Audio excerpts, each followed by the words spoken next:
నమస్కారం మన్మథరాజు గారు. నమస్తే. Multi star మనోరాజు. ఓ ఎందుకని మీరే పెట్టుకున్నారా? అంటే ప్రతి ఒక్కరికి ఇండస్ట్రీలో నేను సినిమా హీరో. ఏ సినిమాలో నటించారు? 25% అయిపోయింది. ఓకే, మిగతా బ్యాలెన్స్ ఉన్నది. అందుకనే మనీ ప్రాబ్లం ఉన్నది. బిగ్ బాస్ పోయి కవర్ చేద్దామని చెప్పేసి ట్రై చేస్తున్నాం. ఓకే, అంటే మీరే ఓకే వెళ్ళిపోయారా కంటెస్టెంట్ గా? ఇప్పుడు మీరు చూస్తున్నారు కదా, నేను చాలా సంది దాదాపు 3-4 నెలల నుంచి ఫైట్ చేస్తున్నా. నేను హైదరాబాద్ వాడిని, తెలంగాణ వాడిని, తెలుగు వాడిని, సినిమా వాడిని. నాకు 4 ఉన్నాయి నాకు అవకాశం రావడానికి. అసలు తెలుగు సంబంధం లేని వాళ్ళు అక్కడెక్కడి నుంచో ఎవరెవరికో అవకాశం ఇస్తుంది బిగ్ బాస్. అందు గురించి మన తెలుగు వాళ్ళకి అవకాశం ఇవ్వాలి, అందులో నాకు కూడా ఇవ్వాలని చెప్పేసి నేను ఇచ్చేస్తున్నా. అంటే బిగ్ బాస్ టీమ్ ఎవరైనా మిమ్మల్ని కలిసారా? పిలిచారు, పోయాను. కేంద్ర న్యాయాన్ని ఇవ్వాలంటే చెప్పిన, సార్ మీరు ఎంతో మందికి ఎన్నో అవకాశాలు ఇస్తారు, నాకు కూడా ఒక అవకాశం ఇవ్వండి సార్ ప్లీజ్ అని చెప్పేసి రిక్వెస్ట్ చేస్తే ఓకే ఇంక నీ గోల బంద్ చేయి, నీ గురించి ఆలోచిస్తాం అని చెప్పేసి చెప్పారు. కానీ తర్వాత వచ్చిన తర్వాత 2-3 రోజుల తర్వాత నాకు తెలిసింది ఏంటంటే, అంటే మాట్లాడుకుంటుంటే కొంతమంది వింటారు కదా, స్టాపర్స్ వింటారు కదా, అట్లా నాకు తెలిసింది ఏంటంటే, ఇప్పుడు ఈయనకి అవకాశం ఇస్తే బాగానే ఉంటుంది కానీ ఈయన చూసి 10కి 10 మంది తయారవుతారు, 100 మంది తయారవుతారు. అప్పుడు మన పరిస్థితి ఏంటి అనేది కొంచెం డిస్కషన్ జరుగుతుంది అనేది తెలుస్తుంది. ఇంకా కన్ఫర్మ్ కాలేదు. ఎవరిది కాలేదు, నాదొక్కరిది కాదు.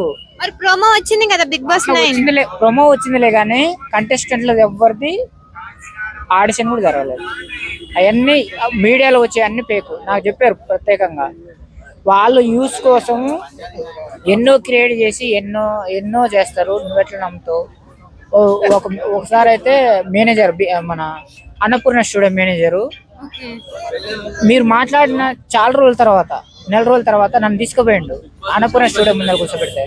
ఏందనంటే గిట్ట సంగతి అంటే, బిగ్ బాస్ ఇంకా 3 నెలల తర్వాత స్టార్ట్ అవుతుంది, ఇప్పుడు ఎందుకు కూర్చున్నాం అంటే అంతా సెట్ అయిపోయిందంట, సెలక్షన్ కూడా అయిపోయిందంట అంటే నన్ను లోపల తీసుకొని పోయిండు.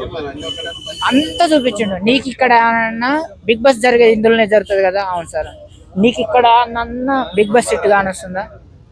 కాని రావట్లేదు. మరి ప్రోమోలో చూస్తే హౌస్ కూడా కొత్తది ఉంది. అట్లా ఇక వాళ్ళకి క్రియేటివిటీ అంతే. ఇప్పుడు సెట్ అయింది, సెట్ మొత్తం అయిపోయింది, కానీ ఇంకా కంటెస్టెంట్లు ఎవరు ఫైనల్ కాలేదు.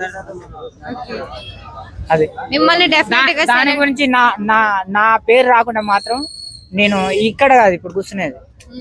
ట్యాంక్ బండ్ మంచిలో ట్యాంక్ బండ కాడ ఎవరున్నారు? బుద్ధుడు ఉన్నాడు, ఆయనకు పానం లేదు. పానం ఉన్న వాళ్ళ కాడ కూర్చోవాలి మనం. పానం ఉన్నది ఎవరికి? బిగ్ బాస్ నిర్వాహకులు ఎవరు అంటే స్టార్ మా. అవునా? మీరు నన్ను ఇక్కడ కాదు చూసేది కాదు, స్టార్ మా కాడ చూడాలి, అడిగి రావాలి. మీరు ఎక్కడుంది ఆఫీస్? అక్కడ ఉంది కదా, మన ప్రసాద్ ల్యాబ్ కొంచెం ముందు అవతల బంజారాస్. ఆల్రెడీ ఒకరోజు చేసిన అన్నపూర్ణ స్టూడియో దగ్గర ఆడ చేస్తేనే మేనేజర్ గారు పిలిచి, ఇది కేవలం షూటింగ్ జరిగే ప్లేస్ తప్ప నీకు అవకాశం ఇచ్చే ప్లేస్ కాదు ఇది. దీనికి మొత్తం కథ, కార్ఖానా, కర్మ, కర్త, క్రియ మొత్తం స్టార్ మా ఆఫీస్. నువ్వు అక్కడికి పోతే పని అవుతుంది. నువ్వు ఇక్కడ కూర్చునేది, ఇప్పుడు కూర్చోకు, ఇక్కడ కూర్చోకు. నేను ఎప్పుడు స్టార్టింగ్ లో దాదాపు ఒక 2 నెలల కింద కూర్చున్నా కదా. నువ్వు ఇక్కడ కూర్చోకు, ఇప్పుడు కూర్చోకు. అంటే చాలా రోజులు ఉంది కదా, నువ్వు ఇన్ని రోజులు కూర్చుంటే నీ ఆరోగ్యం, ఎండ, కథ, కార్ఖానా ఉంటుంది కదా. మీరు 1 అవరే కదా కూర్చుంటున్నారు? నేను అక్కడ పొద్దుగులు కూర్చుంటున్నా, ఇక్కడ 1 అవర్ కూర్చుంటున్నా. కానీ ఆ స్టార్ మా అక్కడ పొద్దుగులు కూర్చుంటా, అన్నపూర్ణ స్టూడియో రియాటే చేస్తా అక్కడ. ఇక్కడ ఏం లేదు మేడం, ఇక్కడ ఏ ఆఫీస్ లేదు కదా, పొద్దుగులు కూర్చొని ఏం చేయాలి ఇక్కడ? అంటే బిగ్ బాస్ కి నాగార్జునకి ఏమైనా సంబంధం ఉందా? ఆయన ఇప్పుడు మీరెట్లా జాబ్ కోసం యాంకరింగ్ చేస్తున్నారు, ఆయన కూడా యాంకరే తప్ప బిగ్ బాస్ కి ఆయనకి ఏం లేదు. అంటే నాగార్జున గారు ఒక మాట చెప్తే మిమ్మల్ని తీసుకుంటారు? ఏం లేదు మేడం, అనేది తెలిసింది. ఉంటే నాకు మాట చెప్తే బాగానే ఉంటది, కానీ ఆయనకు 190 పనులు ఉంటాయి. ఆయన దానికి మన విషయం పోవాలి కదా. ఆయన అసలు నాకు తెలిసిన సమాచారం ఏంటంటే, బిగ్ బాస్ కూడా చూడడు, ఇట్లా జరిగింది ఇట్లా మాట్లాడాలని చెప్తే మాట్లాడతాడు అనేది నాకు తెలిసింది. ఆయన బిగ్ బాస్ కూడా చూడాడంట. అంటే 1 hour చూస్తారులే దాన్ని బట్టి. బిగ్ బాస్ మనం ఎన్ని ఓవర్లు బిగ్ బాస్ డైలీ అయితే 24 గంటలు నడుస్తుంది, మనకి 1 hour టెలికాస్ట్ చేస్తారు కదా. ఆయన కూడా అంత చూడండి, అంత టైం కూడా ఉండదు కదా. ఇట్లా జరిగింది ఇట్లా జరిగింది. నాగార్జున వాళ్ళ ఇంటికాడ కూర్చోండి. నాగార్జున కాదు కదా మనకు అవకాశం ఇచ్చేది, నాగార్జున ఇస్తాడు. ఇప్పుడు ఆయన నాగార్జున గారు ఒక సినిమా తీస్తుండ అనుకోండి, సార్ మీరు సినిమా తీస్తున్నారు, మీ సినిమాలో నాకు అవకాశం ఇవ్వాలని చెప్పేసి 100% కూర్చుంటా నేను. మరి అన్నపూర్ణ స్టూడియో మేనేజర్ పిలిచినప్పుడు సరే బిగ్ బాస్ కాకపోయినా ఏదో ఒక సినిమాలో క్యారెక్టర్ ఇప్పించండి అని అడగచ్చు కదా. ఈ సినిమా గురించి అడగలేదు. మరి ఐఎమ్ హీరో అని ఎందుకు పెట్టుకున్నారు? నేను ఒక సినిమా తీస్తున్నా, 25% అయింది, ఇంకా 75% బ్యాలెన్స్ ఉంది. ఆ బ్యాచ్ ఎవరు ఇచ్చారు మీకు? ఇది నేనే ఏమంటారు, ఏం పేరు అన్నా అని అడుగుతున్నారు కదా, అట్లా మళ్ళీ అడగకుండా hero multiple star Manmatha Raj అని పెట్టుకున్నారు మీకు మీరే.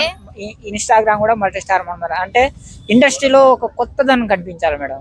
కానీ మిమ్మల్ని అందరూ మినిమం డిగ్రీ అని పిలుస్తారు కదా. నాదొకటి, కింది స్థాయి వాళ్ళకి అర్థం కాదు మినిమం డిగ్రీ ఉండాలి, ఐఏఎస్ ఐపీఎస్ పై స్థాయి వాళ్ళకి అర్థం అవుతుంది కానీ కింది స్థాయి వాళ్ళకి అర్థం కాదు అనే డైలాగు, అదొక డైలాగ్ ఫేమస్ అయింది, అందుకనే పెట్టా. అవును, మరి మినిమం డిగ్రీ అని పెట్టుకోవాలి కదా, మల్టిపుల్ స్టార్ అని ఎందుకు పెట్టుకోవాలి? మినిమం డిగ్రీ అనేది పేరు కాదు కదా మేడం, అదొక డైలాగ్. నా పేరు ఉండాలి, నాకంటూ ఒక పేరు ఉండాలి కదా. అంటే ఫైనలీ డైలాగ్ అది. Finally Bigg Boss promo fake అంటారు. ఫేక్ అని నేను అనట్లేదు, మీరే చెప్పారు కదా ఫేక్ అనలే కదా. మరి ఇప్పుడు ప్రోమో వచ్చింది, నిజమైంది కదా. ఈ పలానోళ్ళు సెలెక్ట్ అయ్యారు అని చెప్పేసి కూడా చాలా వీడియోలు చూస్తున్నాం మనం యూట్యూబ్ లో, ఇన్స్టాగ్రామ్ లో చక్కలు కొడుతున్నా, అవన్నీ ఫేక్. ప్రోమో అనేది ఒరిజినల్. మరి ప్రోమోలో చాలా మంది కనిపించారు కదా. ఏం లేదు మేడం, అదంతా మరి ఉన్న కాదంటున్నారు, ఫేక్ కాదంటున్నారు, ఏం లేదంటున్నారు, అది నిజం అంటున్నారు, ఏమాట నమ్మాలి? ఇప్పుడు ఈ సినిమా అనేది ఏది నిజం అనేది బయటకు వచ్చే దాకా ఏం చేయలేము మేడం. అన్ని ట్విస్ట్ మీద ట్విస్ట్ ఉంటాయి. మీరు కూడా ప్రతి సినిమా చూస్తారు కదా, అవునా కదా. అవి ఏది నమ్మలేము, ఏది నిజం ఏది అబద్ధం అనేది కూడా ఏది నమ్మలేము. ఓకే, ఫైనల్ గా మీరు బిగ్ బాస్ లోకి వెళ్తారని మీకు ఎంత హోప్ ఉంది? 100% ఉంది. ఎవరు చెప్పారు? ఎవరు చెప్పారంటే నేను నాది హైదరాబాద్ మేడం, హైదరాబాద్ లో జరుగుతుంది. చెప్పింది చెప్తే మళ్ళీ చూసే వాళ్ళు నాకు 100% నాకు ఎందుకంటే నేను ఫుల్ ఫేమస్. కోవిడ్ నుంచి కూడా నాకు ఫోన్ చేస్తున్నారు. నా డైలాగు యావత్ ఆంధ్ర తెలంగాణ కాదు, భారతదేశం బార్డర్ కూడా దాటిపోయింది. కోవిడ్ నుంచి కూడా నాకు ఫోన్ చేస్తారు. అంటే ఏ వీడియో మీ కింద కామెంట్ చూసినా మినిమం డిగ్రీ ఉండాలి, అర్థం చేసుకుంటాను కూడా ఉంటుంది. అది అందు గురించి నా అంత ఫేమస్ డైలాగ్ ఎవరిదన్నా ఉందా మేడం? అందు గురించి నాకు. మరి మీకు మీ డైలాగ్ కి అవార్డు ఇచ్చారా? డైలాగ్ ఎవరిస్తారు మేడం డైలాగ్ అవార్డు? మరి బంగారా మరి అమ్మాయికి ఎన్ని ఛాన్సెస్ వచ్చినాయి, మరి మీకు ఎందుకు రాలేదు? ఏ సినిమా ఛాన్స్, ఏ సినిమా తీసినాము? సినిమా కాదు, బిగ్ బాస్ మేడం. నా టార్గెట్ సినిమా. బిగ్ బాస్ నుంచి కాల్ రాలేదా? నేను సినిమా కోసం బిగ్ బాస్ పోతాను కానీ బిగ్ బాస్ కోసం సినిమా కాదు నాది. నాకు ఎన్నో సీరియల్ అవకాశం వచ్చింది. ఎందుకని వద్దనుకున్నారు? షార్ట్ ఫిల్మ్ లో అవకాశం వచ్చింది, జబర్దస్త్ లో అవకాశం వచ్చింది. కానీ సినిమా అంటూ ఎండి తెర అంటూ దానికి ఒక వాల్యూ ఉంది మేడం. మీరు వెండి తెర మీద కనిపించాలనుకుంటున్నారు, బుల్లి తెర మీద కాదు. నా టార్గెట్, నా లక్ష్యం, నా గోలు. మరి బిగ్ బాస్ అనేది వెండి తెర మీద కాదు కదా, బుల్లి తెర మీదే కదా వచ్చేది. అంటే ఇది మన టాలెంట్ నిరూపించుకోవడానికి ఇది ఒక వేదిక మనకి. ఇది ఒక వేదిక. అది యావత్తు భారతదేశం మొత్తం వెళ్ళిపోతుంది ఆ కంటెంట్. కాబట్టి మనం ఒక డైలాగ్ ఉంటాం, ఇప్పుడు కింది స్థాయి వాళ్ళకి అర్థం కాదు, మినిమం డిగ్రీ ఉండాలి, ఐఏఎస్ ఐపీఎస్ పెద్ద పై స్థాయి వాళ్ళకి అర్థం కాదు కానీ కింది స్థాయి వాళ్ళకి అర్థం కాదు అనే డైలాగ్ ఉంది కదా. అది మనం యూట్యూబ్ లో అప్లోడ్ చేస్తే అది వెళ్ళిపోయింది. అదే అంత వెళ్ళిపోతే మనం అదే బిగ్ బాస్ లో ఒక డైలాగ్ కొడితే అది ఎంత దూరం వెళ్ళిపోవాలి. అంటే ఎన్ని డైలాగులు ప్రిపేర్ అయ్యారు? డైలాగులైనా బాలకృష్ణ ఎవర్రా నేను పంపిందని పైన ఎవరు అడిగితే చెప్పు, కింద ఒకడు ఉన్నాడు వాడి పేరు బింబి తిరికడతా సామ్రాజ్య బింబి సరడు అని చెప్పు. పుట్టింది పులిచర్ల, పెరిగింది అనంతపురం, రోలింగ్ కర్నూల్. నేను నరకడం మొదలు పెడితే ఏ పాట ఆడితే మీ పిల్లలకు కూడా తెలియదు నా కొడుకులారా. మీరు భయపెడితే భయపడడానికి అల్లా తప్పగా గల్లీలో తిరిగే గుణాన కొడుకున్నా అనుకుంటున్నారా. విక్రమ్ రాథోడ్ ఐపీఎస్ పోలీస్, ఎవడు కొడితే దిమ్మ తిరిగి మైండ్ బ్లాక్ అయిపోద్దు, వాడే పండుగాడు. ఓన్ డైలాగ్ కావాలి మాకు. Own dialogue